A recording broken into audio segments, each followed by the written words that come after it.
Hey everyone, RogueGold here, and today we're checking out some patch notes, except this time they are way in advance. As of the making of this video, it is currently Friday, July 21st, but today we're going to be taking a look at the patch notes for Title Update 18.3, which is not dropping until Tuesday, July 25th.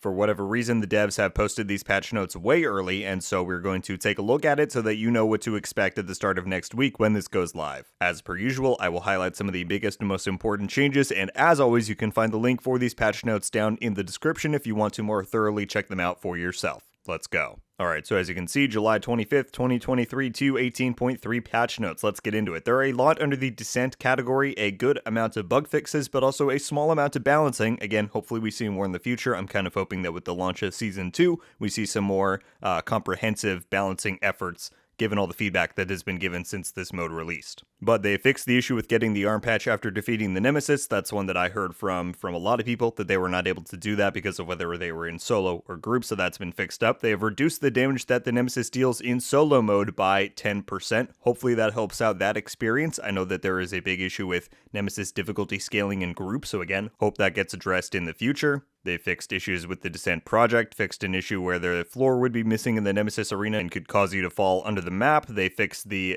directive XP granting to Descent when you finished a run. I know I had some people telling me about that. And a few more bugs listed there, including the little exploit that was there where you could activate multiple exotic talents in one room by going in and out. That's all been fixed up. Moving on to gear, weapons, and talents. The first one here is super important, although it comes with a caveat. So they've said fix the issue that caused the companion talent and its perfect version to be activated without being near an ally or skill. Now, double companion is something that you've likely heard a ton about in the recent days and weeks because it is currently bugged to where if you run the companion version on the backpack and the chest piece, they are intended to stack up and give you extra damage. However, currently in the game, it is giving you way more than intended. And this is causing for 6 blue core builds in PvP to be able to kill a player in 4 or 5 bullets. Like, it's insane. Now, that specific issue, the ability to gain all that extra damage, has never been listed on the known issues board. All that was ever listed was this one, was that the companion talent could be procced without being near an ally or skill, which is its usual trigger mechanic. Now, I do not know if the extra damage is just a byproduct of this issue, meaning that when it's proccing unintentionally, it's then granting you the extra damage, so maybe those are both going to be fixed up in this one change. But regardless, I just did want to report that the fact that Companion is granting all this extra damage is not specifically listed on the known issues board or in these patch notes, but I really do hope that it does get fixed up on Tuesday, along with this issue of it proccing unintentionally,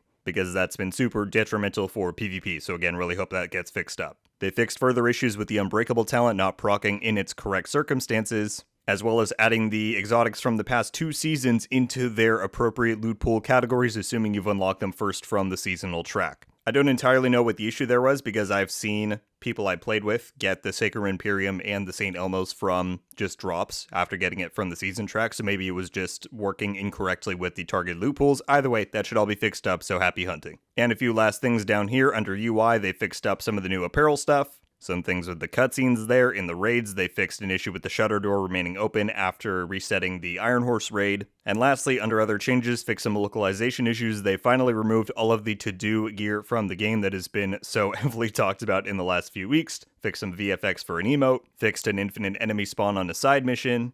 An issue with settlement-specific music, and a weird prop in the castle settlement. And my friends, that is the entirety of the patch notes for Title Update 18.3. Again, this is not coming until Tuesday, July 25th, so we still have about 4 days to go until this launches. But we've got the patch notes to be able to analyze and talk about, so let me know all of your thoughts about it down below. If you enjoyed the video and want to stay up to date with all of the latest updates for the Division 2 like this, then consider clicking that subscribe button. It truly helps out. But that is all I have for you today. Thank you all so much for watching. Stay safe.